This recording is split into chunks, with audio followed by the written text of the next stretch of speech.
नमस्कार दोस्तों, स्वागत है आपका तिवारी क्लासेस में। आज के इस वीडियो में इग्नू के बैचलर डिग्री प्रोग्राम के अनिवार्य विषय BEVAE 181 इसी का कुछ इम्पोर्टेंट क्वेश्चन आंसर्स देख लेंगे। इससे पहले इस सब्जेक्ट के चैप्टर्स का डिटेल्ड वीडियो भी आपको इस चैनल में मिल जाएगा, चाहे तो आप डिस्क्रिप्शन में लिंक चेक कर सकते हैं। तो चलिए आज का जो इम्पोर्टेंट टॉप 25 क्वेश्चंस है उसको देखेंगे। ये क्वेश्चंस प्रीवियस ईयर्स में भी आए थे और आगे के एग्जाम के लिए भी काफ़ी इम्पॉर्टेंट है। तो पहला जो प्रश्न है कि निम्नलिखित में से किस रिपोर्ट या पुस्तक में धारणीय विकास या फिर सतत विकास का सबसे पहले औपचारिक रूप से परिभाषित किया गया था, अर्थात किस रिपोर्ट या पुस्तक में इसको पहली बार परिभाषित किया गया था। तो इसका जो सही आंसर है वो है आवर कॉमन फ्यूचर। इसमें इसको परिभाषित किया गया था पहली बार। वैसे ही अगले क्वेश्चन का अगर बात करें तो निम्नलिखित में से कौन सा संयुक्त राष्ट्र द्वारा अपनाए गए 17 धारणीय विकास लक्ष्यों में से नहीं है। तो धारणीय विकास लक्ष्य अर्थात जो सतत विकास का लक्ष्य है ना, तो उसमें जो UNO द्वारा जो जारी किया गया था उसमें से कौन सा नहीं है। तो ये जो लास्ट वाला है ना, पर्यटन और यात्रा, यही क्या है इसका सही आंसर है। काहे कि गरीबी की समाप्ति, भूख की समाप्ति, अच्छा स्वास्थ्य और कल्याण, ये तो संयुक्त राष्ट्र का मुख्य उद्देश्य है ना। तो ये हो गया आंसर पर्यटन और यात्रा।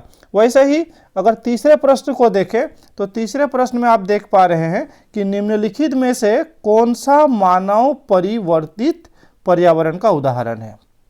मानव परिवर्तित पर्यावरण है ना, मानव निर्मित नहीं है ना, अर्थात पर्यावरण ही है, उसको थोड़ा सा मॉडिफाई किया गया है। तो इसका जो आंसर सब है तो इसमें देखेंगे लगभग सभी आंसर ही क्या होते हैं, सही प्रतीत होते हैं। लेकिन अगर आपके बुक के अकॉर्डिंग देखा जाए तो इसका जो सही ऑप्शन है वो है ये फलोद्यान या ऑर्चिड्स जो बोलते हैं ना, तो ये सेकंड नंबर ऑप्शन इसके लिए करेक्ट है। वैसा ही अगला प्रश्न को अगर देखें तो अगला प्रश्न है कि निम्नलिखित में से किसमें वन महत्वपूर्ण भूमिका नहीं निभाते।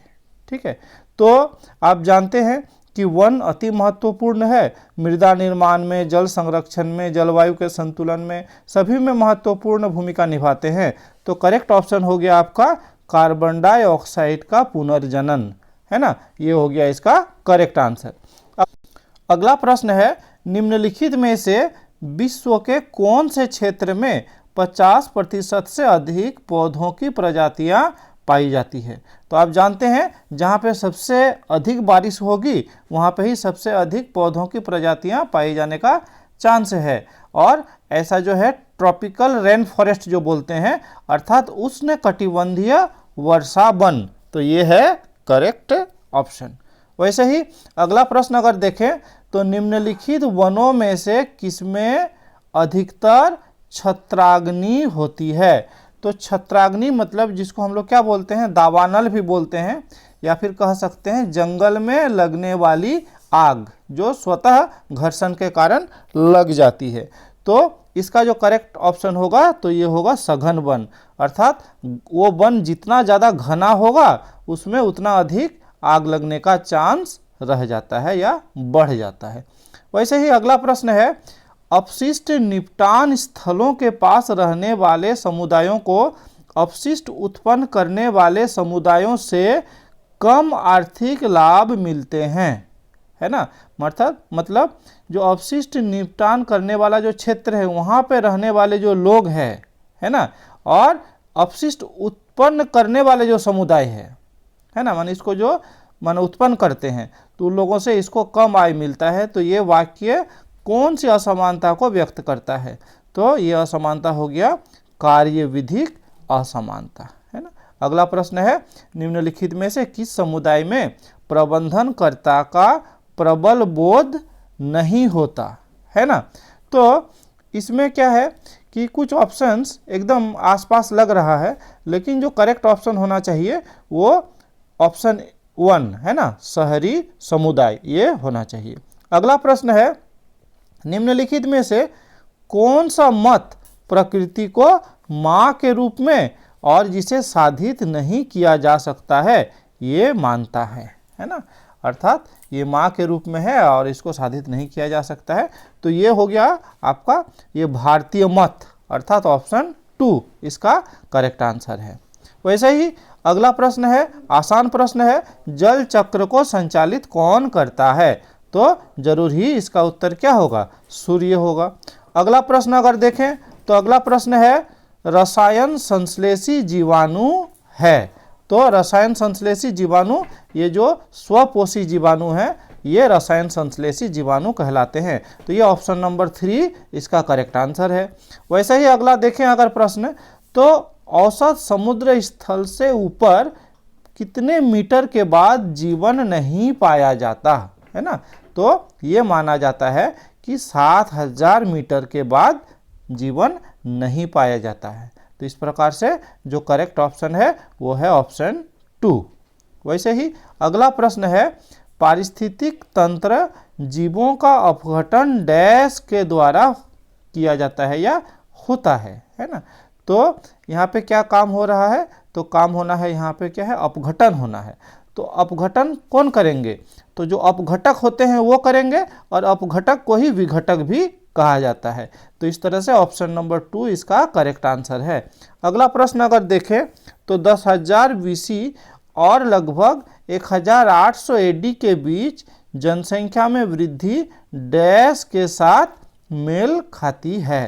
तो ये क्वेश्चन भी है, तो एकदम इसमें क्या है, एकदम आसपास है सारा आंसर, माने किसी को भी बहुत ज़्यादा गलत नहीं कह सकते हैं। लेकिन अगर ये ड्यूरेशन तो देखा जाए तो उस हिसाब से ये कृषि में वृद्धि, यही क्या है? करेक्ट ऑप्शन है जनसंख्या वृद्धि का। वैसे ही अगला प्रश्न जो है वो है, 14वीं शताब्दी में यूरोप और एशिया में आधे से अधिक जनसंख्या के मारे जाने का कारण था। तो आप जानते हैं कि उस समय क्या था, ये प्लेग बोल के जो बीमारी था ये काफ़ी खतरनाक था, बहुत सारे लोग इसमें मारे गए थे। तो इसका जो करेक्ट ऑप्शन हो गया तो वो हो गया क्या है? Bubonic plague. आप जानते हैं जो क्या होता है, चूहे से फैलता है। अगला इंपॉर्टेंट प्रश्न है वो है, निम्नलिखित में से कौन सा आनुवांशिक रोग नहीं है? अर्थात ये वंशगत नहीं है। ठीक है, तो आप जानते हैं ये हीमोफीलिया हो या दात्र कोशिका रक्तता, थैलीसीमिया, ये सब तो क्या है? आनुवांशिक रोग है ही। ये ऑप्शन जो 3 है, मलेरिया, यही है जो आनुवांशिक रोग नहीं है। आप जानते हैं कि ये मलेरिया नामक जो डिजीज है ये प्लाज्मोडियम नामक प्रोटोजोआ से होता है, जिसका जो कैरियर है वो मादा एनोफिलीज मच्छर है। अगला प्रश्न, शंकुधारी वृक्ष वनों में मृदा है ना, अर्थात जो शंकुधारी वृक्ष वन है वहाँ का मिट्टी किस प्रकार का होगा? तो इसका जो करेक्ट ऑप्शन है तो वो है ऑप्शन 2, अम्लीय तथा खनिज की कमी वाली होती है ना। अगला प्रश्न अगर देखें तो ऐसे जीव जो जड़ जमाए पौधों के तनों और पत्तियों से संलग्न रहते हैं उन्हें कहते हैं। तो उन्हें क्या कहते हैं? तो उन्हें कहते हैं परिपादप। तो अर्थात इसका क्या हो गया? जो करेक्ट आंसर है वो है ऑप्शन 3। अगला प्रश्न देखें तो महासागर के जिस मंडल में तापमान, प्रकाश और लवणता तथा आर्द्रता सबसे अधिक परिवर्तनशील होते हैं वो मंडल है। तो ये प्रश्न आपके बुक में सीधा सीधा दिया गया है। इसका जो ऑप्शन है तो ये ऑप्शन 1 क्या है? बेलांचली मंडल, ये क्या है? इसका करेक्ट उत्तर है। अगला जो प्रश्न है यह है, ज्वार नदमुख एक संक्रमण क्षेत्र होता है जो प्रतिनिधित्व करता है। तो ये किसका प्रतिनिधित्व करता है? तो ये ऑप्शन 4, बेजोड़ पारिस्थितिक लक्षणों एवं जीवीय समुदाय का ये प्रतिनिधित्व करता है। अगला प्रश्न है कि निम्नलिखित में से कौन सा वनोन्मूलन का प्रमुख कारण है? तो वन उन्मूलन का जो प्रमुख कारण है, आप देखेंगे कि इसमें सारा ही क्या है? कहीं ना कहीं कारण है ना। लेकिन सर्वप्रमुख अगर प्राकृतिक रूप से बात किया जाए तो वनों में आग लगना है ना, यही क्या होगा, इसका करेक्ट ऑप्शन होगा। अगला प्रश्न है, यात्री कबूतर किसके कारण प्रजाति के ह्रास का आदर्श उदाहरण है ना। तो इसका जो करेक्ट ऑप्शन है ये होगा आवास विनाश, है ना, अर्थात उसका आवास का क्या हो जाने से, विनाश हो जाने से ऐसा है। तो ऑप्शन नंबर 1 इसका करेक्ट आंसर है। अगला प्रश्न अगर देखें तो कृत्रिम वीर्य सेचन के संरक्षण के लिए उपयोगी रहा है। तो ये सबके लिए है, सांपों, छिपकलियों, हाथियों और बत्तखों, लेकिन जो मुख्य रूप से है तो ये हाथियों के लिए प्रयोग किया जा रहा है। तो ऑप्शन नंबर 3 इसका करेक्ट उत्तर है। वैसा ही अगला प्रश्न देखें या फिर आज का लास्ट प्रश्न देखें तो यह है कि निम्नलिखित में से कौन सी जैव विविधता हॉटस्पॉट की मुख्य विशेषताएं नहीं है। ठीक है, तो इसमें देखिए कई ऑप्शन दिया गया है। तो ये वाला जो ऑप्शन 3 है, निरंतर खतरे में प्रजातियां, है ना, ये उसकी विशेषताएं नहीं है ना। विविधता वाले हॉटस्पॉट में क्या होंगे, बड़ी संख्या में प्रजातियां होंगी, है ना। तो ये जो ऑप्शन है ऑप्शन 3 निरंतर खतरे में प्रजातियां, ये इसका करेक्ट ऑप्शन है। इस प्रकार आज के इस वीडियो में इतना ही। बहुत जल्द कुछ और इम्पोर्टेंट प्रश्नों का वीडियो लेकर आएंगे। इस वीडियो में मेरे साथ बने रहने के लिए बहुत बहुत धन्यवाद।